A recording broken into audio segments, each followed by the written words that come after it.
Good evening and welcome to the Grace Talk. I am Gloria Godson. Thank you for joining us. In Second Timothy chapter 3, verse 1, the Bible says that in these last days, the culture of society will become extremely fierce, belligerent haters of what is good and right.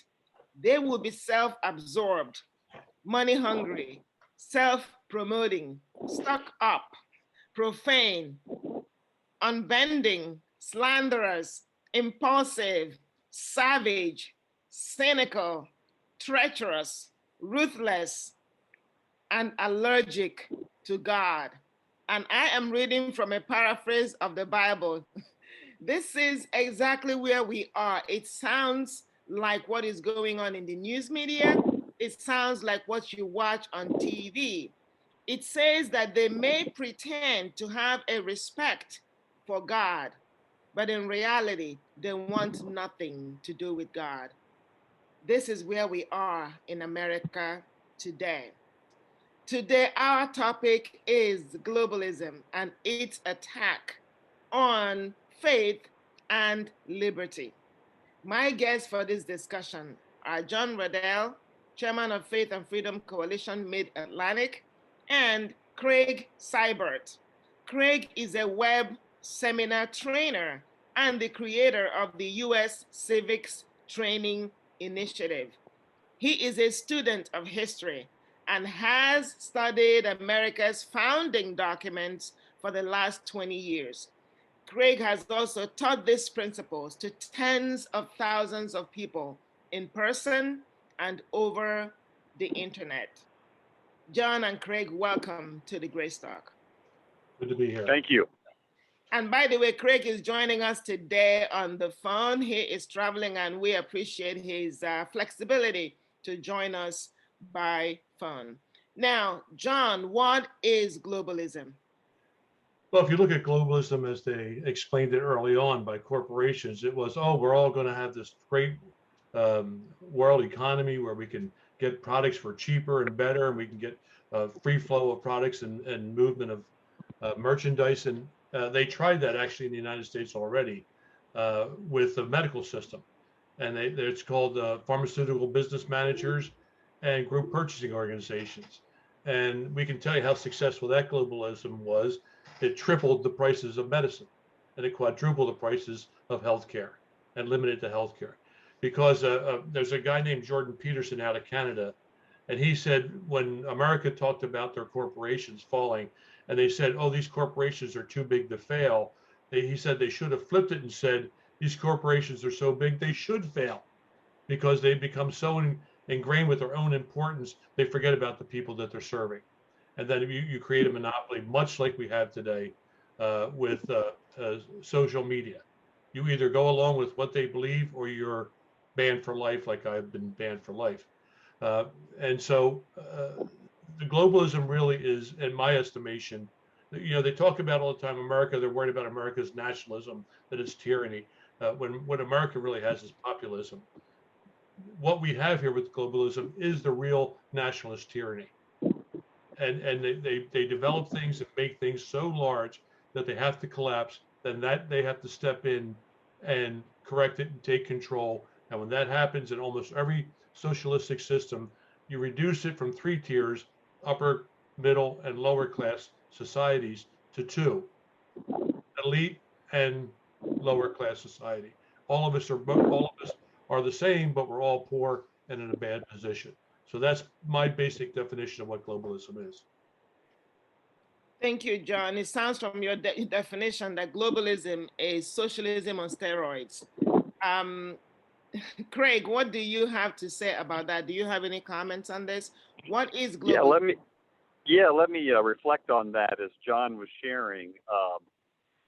At the end of the day, the other ingredient in globalism is the spirit of man, that man can do this, man can shed restraint, man can create systems that are better than God's design. And there's 2 things that come to mind for me. One is, as I was listening to John and him saying his remarks, I was thinking of the Tower of Babel as maybe a biblical example of globalism, where the spirit of the age was, hey, we can build a tower. We're significant. We're important. We'll become like God if we build this tower.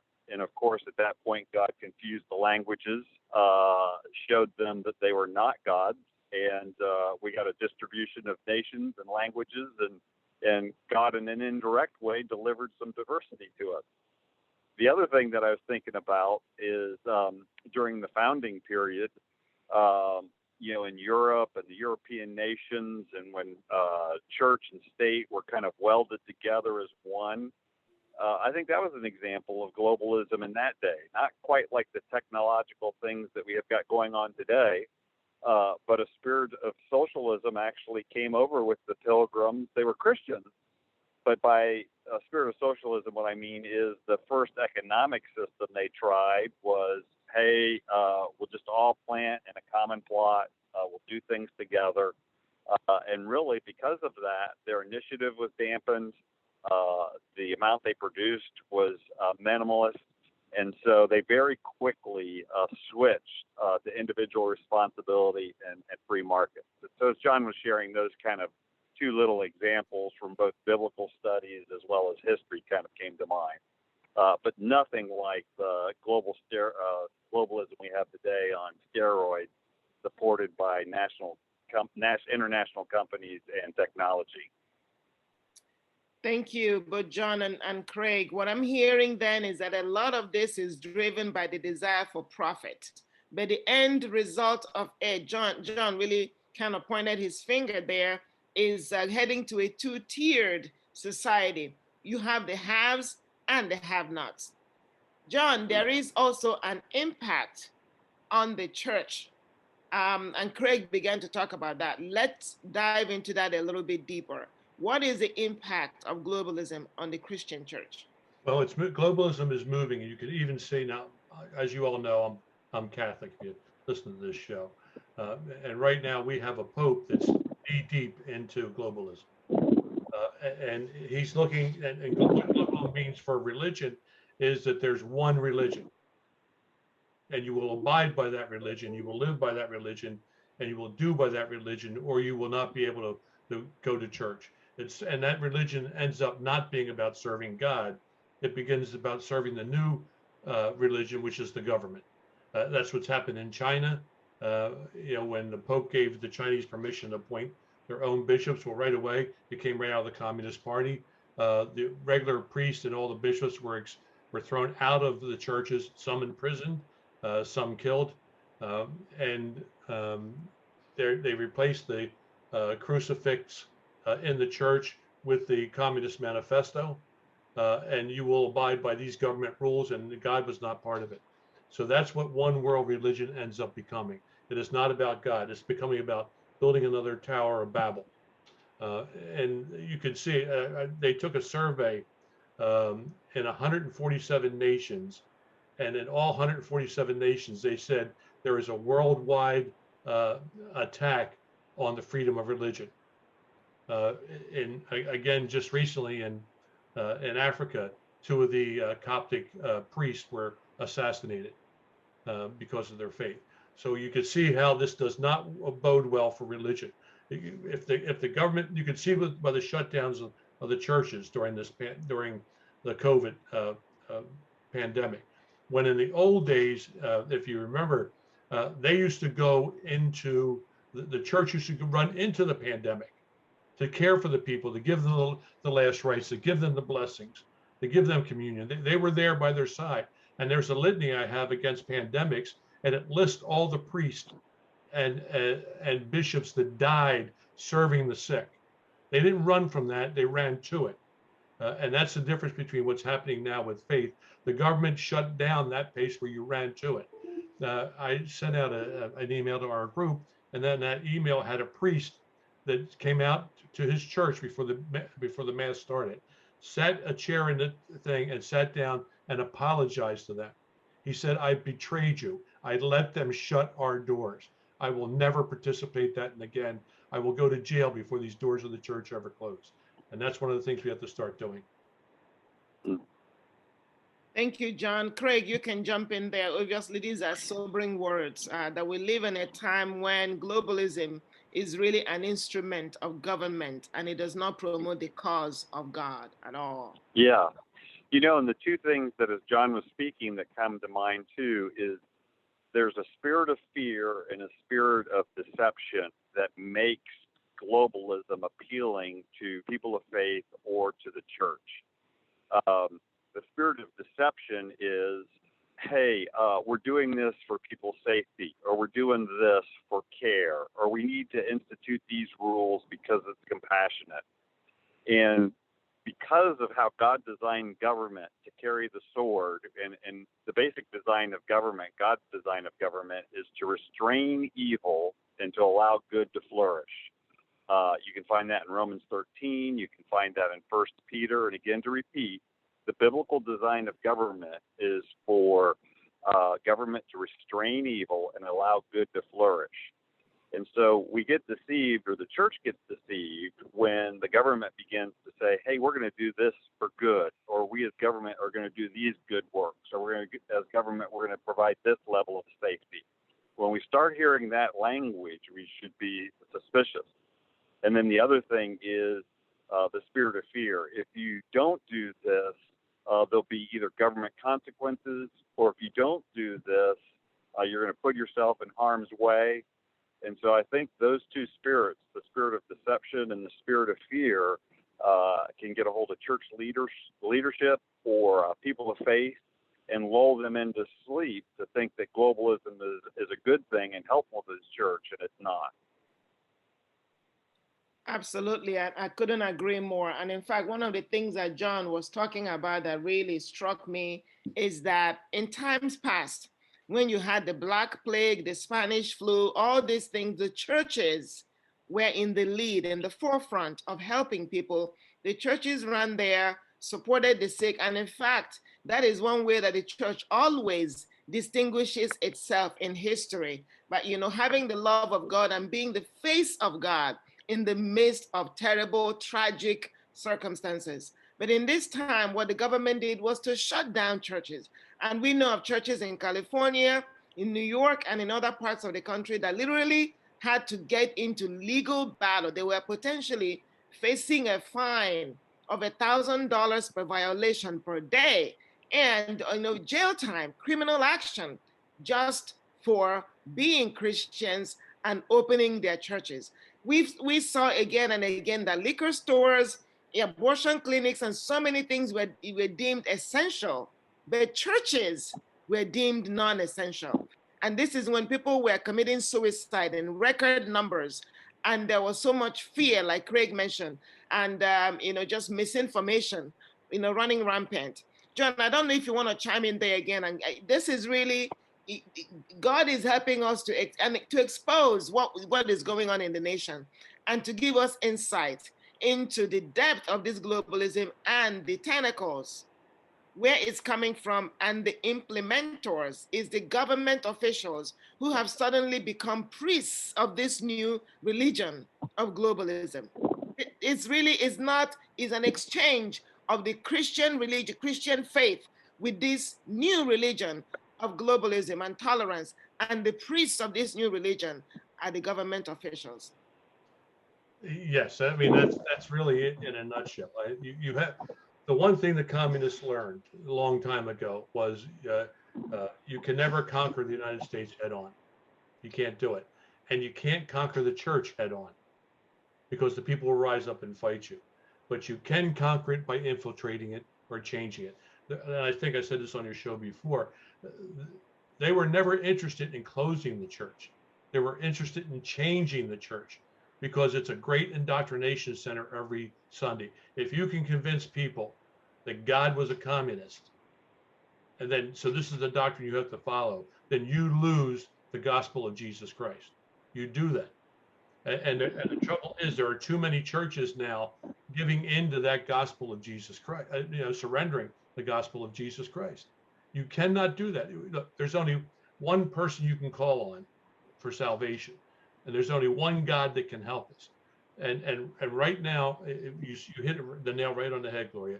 God has positioned it so that we know exactly who is evil and who is good, because they've all aligned. They've come out. He's given them the will, the power, and everything now to expose themselves. And I haven't heard our new president once mention the name of God, not once. And who do we call on always? It's God. And the changes they are making. Look, someone said again, this Jordan Peterson said that for you to think that a utopian society could be a good society, it's a pathological kind of thinking. Because when people are given everything and they have nothing to do and they sit there, they'll rebel against it. Because our whole existence from the beginning that God gives us, you have something to do, you have something to accomplish. You're working for God, you're working for the good. And that takes that away from you. You have no responsibility. Your job is just to do the job you're told to do and to do it without God. And if we head that way soon, God will call us accountable. We are responsible not only for the sheep that are in our pasture, but for those in the pastures we can reach and see. So we better get out there and start evangelizing. Thank you, John. And Craig, chime in there. Obviously, these are very grim scenarios that we're seeing play out across the country. And progressively, government is trying to replace God in the lives of people. How can we combat those two spirits that you highlighted earlier, the spirit of fear and the spirit of deception? Yeah.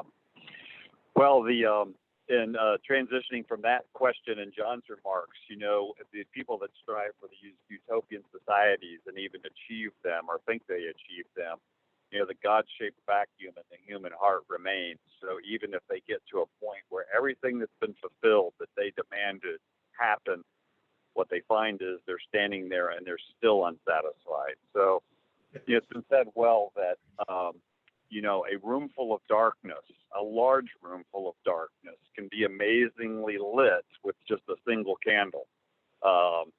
It can be a gymnasium, and if you light a candle in the corner of the gymnasium, you can see it from every portion of that gymnasium. So I was just recently thinking of Deborah, the book of Judges, and how there was no Israeli men at that time, men of Judah, that were willing to stand up for God and his righteousness. And Deborah said, look, if no one's courageous enough to stand, I'll stand. And she took that stand publicly. And she even gave a little warning that maybe if we understood God's humor, she basically was saying, look, if I do this, it's going to be known that a woman really did some amazingly great things in the nation of Judah. So last call, any men want to stand up? So she stood up, and all of a sudden that courage caused men and then the whole nation of Israel to rally around her courage.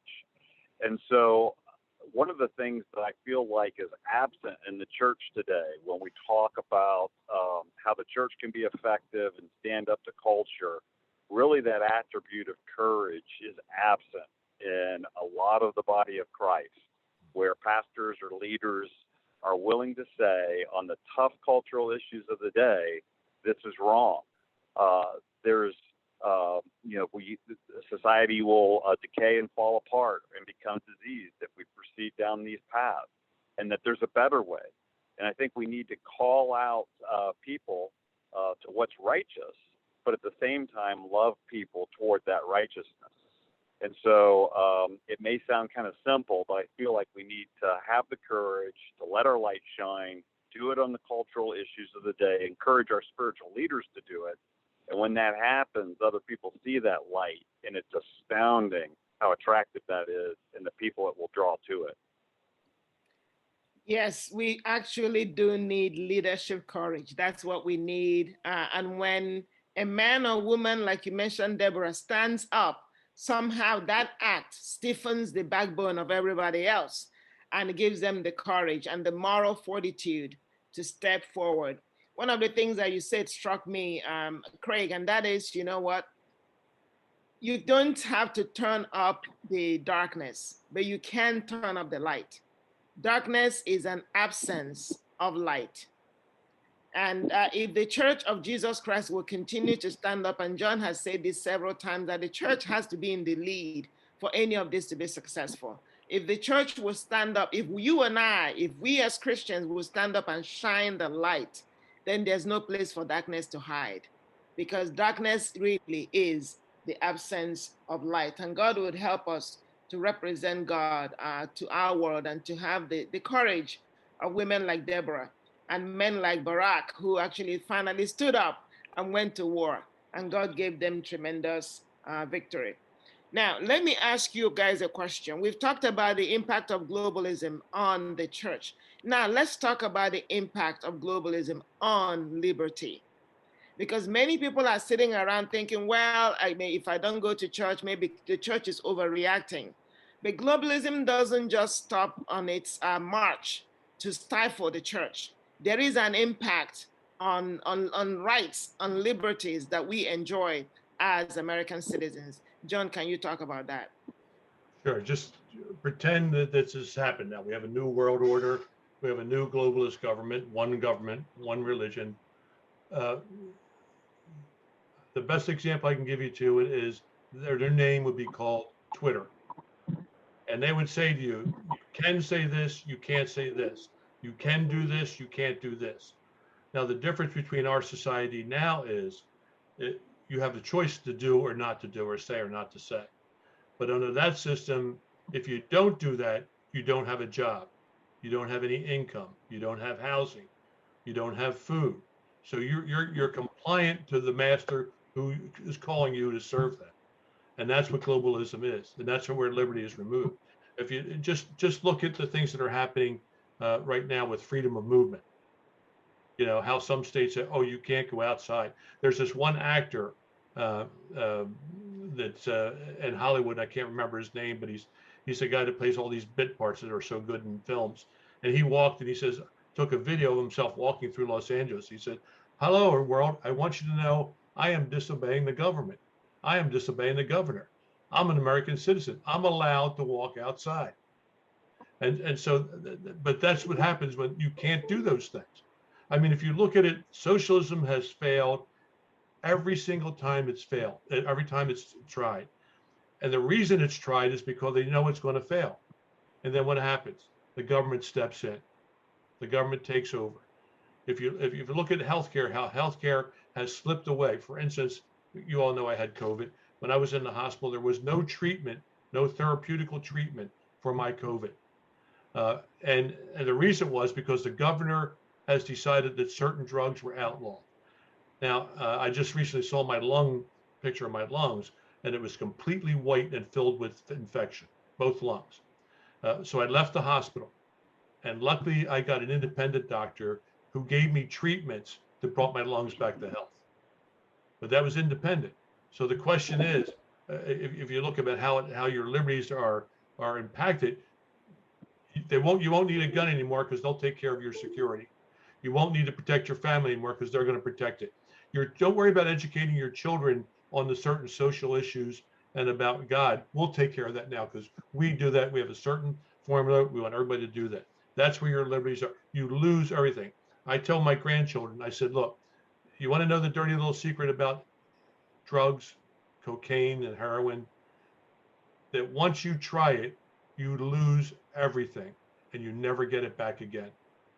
And that's exactly what globalism is about liberty. You have no liberties. The only liberties you have are what the government gives you, and they give you nothing. Mm-hmm. Yeah, and what I would add to that, John, is it's the way media, social media, and corporations and everything is aligned right now to create a mass groupthink. Yeah. And people get comfortable thinking like the group because you feel like you're in the majority. Oh, I saw a television, not the one walking around in Hollywood. That was a great story. But I see all these movie stars saying I should think this way. My corporate diversity and human resource department says I should think this way. The TV says I should think this way. And it turns out all these things are basically conditioning our minds to kind of think in the same way. And so to your point that we have this preconditioning to think the same way. And then when our civil leaders that carry the power of the sword say, okay, everybody thinks the same way. All scientists are convinced on this issue of the day. There's not a single scientist on the planet that thinks differently than what the state's telling you they think. It moves from that indoctrination to the force of a conformity. You must conform or else. And because the whole system is built on a system without God, and it's putting itself forward to be God itself, it cannot stand diversity. It cannot stand creative thought. It cannot stand a creative solution because it demands that you can conform, because it becomes like the Wizard of Oz. You begin to pull back the curtain a little bit, and you realize these experts aren't all the experts they said they were going to be. And these government officials don't know much more than we know about running things. So what the heck is going on here? So it's this movement to demand conformity. Thank you, Craig. That is a great way to sum it up. You and John did an excellent job. It is driving us to conformity, driving us to uniformity. And unfortunately, that is contrary to how God made us. Diversity is God's idea originally. And God gave us a mind. And in fact, God himself does not require conformity. He gave us free will for that same purpose, even though he knew that we could exercise our free will to walk away from him. He could have made us all the same. He could have made us robots. He didn't. And that's unfortunately what this globalism is trying to eviscerate and take away from us, that ability to think individually and to act as God has created us to act, as rational human beings, and not only with rational thought, but with moral premises and moral underpinnings, which again come from God. So this is a major attack, not only upon us as Christians, but also on the liberties that we have, increasingly encroaching upon those liberties. And unfortunately, when people are, like Craig already mentioned, when people are, held hostage by fear, it's so much easier to give up their liberties, so much easier to give up their rights. And schools and universities, and you look at how history is taught. I had read in the last year or two, only 1 out of, I think, 33 history teachers in a public situation teach with a biblical worldview. And so you have basically less than 5% of students that even have a teacher that kind of thinks from a worldview of right and wrong, the nature of humanity, what is the nature of man, how does man behave and operate in a society and work together, what kind of government system should be into place that recognize both the good but also the sinful aspects of human nature. And our Declaration and our Constitution really, in their original design, accommodated all that. The founders had a very clear understanding of human nature and the untrustworthiness of giving humans, people, men and women, power, civil power, that was unrestrained. And so all of these checks and balances were put into place to restrain people that we give civil power because they have the sword over us. So this systemic civics failure is just the fact that our Declaration and the rights articulated in the Declaration that come from God, our life, liberty, and pursuit of happiness, so many citizens and young adults today don't know that our rights come from God. And then the second aspect, that the Constitution, really in its design, is to restrain the power of those that we trust in civil office. And this is a good thing. It makes our Constitution unique in all the world because it actually is a document that restrains government officials when they're given power. And every other constitution in the world is actually the opposite. Other national constitutions are ones that the civil authority bequeaths power. And so our American experiment really is truly unique. And what John and I are about and what this program is dipping into is the need to reclaim those understandings. Thank you, Craig. And you do an excellent job. You do have courses that you teach that address this very issue. Talk about those. Yeah, so one of the things that listeners could access for free is a lot of video content at a website called ChristianCivicsTraining.org. So it's just simply the word Christian and then the word civics, CIVICS, training.org. And there's a lot of 3 to 5 minute short format videos on that website where people can either look at the Declaration or the Constitution or the founders' ideas of God and liberty. And we just use that as a platform over the last decade or so, and have served up about 1.2 million videos so far. So people are finding these lessons attractive, and we just like to get the word out and let people know about it. Thank you, Craig. And you also provide these trainings on the website, and as well as not just to individuals, but to organizations, right? So if somebody wanted to have you host a training like this, what should they do? They could reach out to me at uscivicstraining@gmail.com. That's uscivicstraining@gmail.com.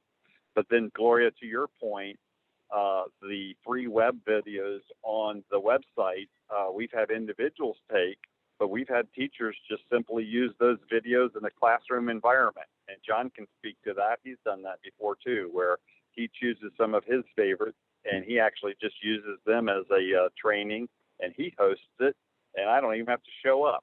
So there's different ways that people can use the material. Thank you, Craig.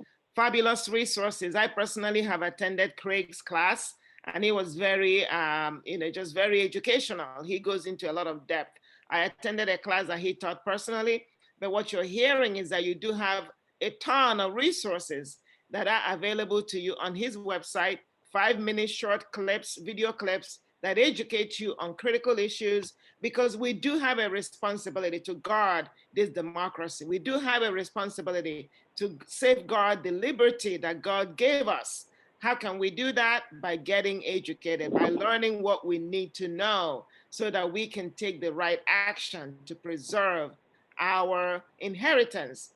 John, as we round up today, I want you to speak to our audience. What is your call to action for those who are listening to us today?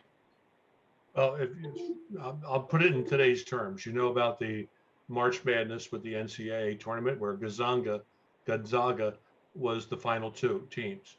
Well, Gonzaga's name is a university named after Aloysius Gonzaga, a priest who during the pandemic many years ago ran in to start taking care of the people. And he did that even though he became sick himself and eventually died. So the call to action is one, this time is something very, very simple. When others shake in fear and hide in the closet, fight the fear of man and the world, embrace the courage and wisdom of Jesus Christ, and charge into the pandemic. It's time to fight these evils that are confronting us every day. And a lot of churches are starting to do that. Too many are not doing it, like Craig has said. So that's the thing. Have courage, trust in God, believe in his teaching. If you believe in God, we're not getting out of this life alive no matter what we do. You know, we're going to a much better place at the end. Do not be afraid.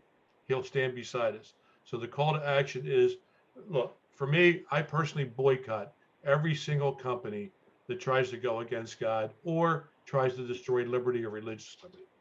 That's what I do. I take that. Now that means there are some things you don't quite as quick or as good. So you have to be willing to sacrifice a little bit. And that's what this is about. Sacrificing to preserve our faith and to preserve our nation. And that's my call to action today. Stand with that group. Thank you, John. Craig, do you have anything to add there? I would just say, along with John's remarks, that personal courage, and then just take a little extra time and maybe figure out, is there a group that you're aware of that you've never really fully attached yourself to or aligned with? Or is there one step that you could take that might require just 30 more minutes a week, maybe an hour, that would educate yourself, or that you could associate with that would just inspire you to take an extra step? And to John's point, and I think we've all experienced this, you know, it is terrifying to maybe go down to the school board or city council and have a 1-minute slot where you speak for the first time on your opinion on something. But once you've done that once, all of a sudden the courage flows. And so just look for those little environments that John already said that you can do that step of courage. And once you take that one step of courage, it's like electricity. You get a little pulse, and you kind of want to do it again, and then before you know it, you're acting courageous. Absolutely. There's nothing to fear but fear itself. Now, John, one of those things that people can do, Craig just encouraged our audience to take an action, join an organization. One of the things that they can do is to join the Faith and Freedom Coalition in Delaware. Can you tell them how they can do that? Sure. One of the ways you could do that, you go to our website, which is ffcdelaware.com, and you can join on there, and you could. We have a contact page, and all the information is there. So if you're interested, we've developed a new.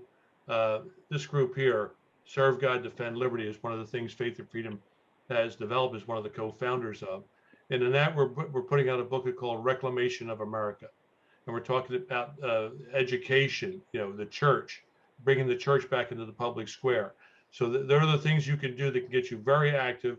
You could do it in the comfort of your home, or you could do it by going out to events that and going down to the legislative hall. There's a lot of things you could do. And so you could do it at your level of comfort. You don't have to worry about it getting started. And I didn't start this by running around, going down to Congress and confronting people that hate Christ.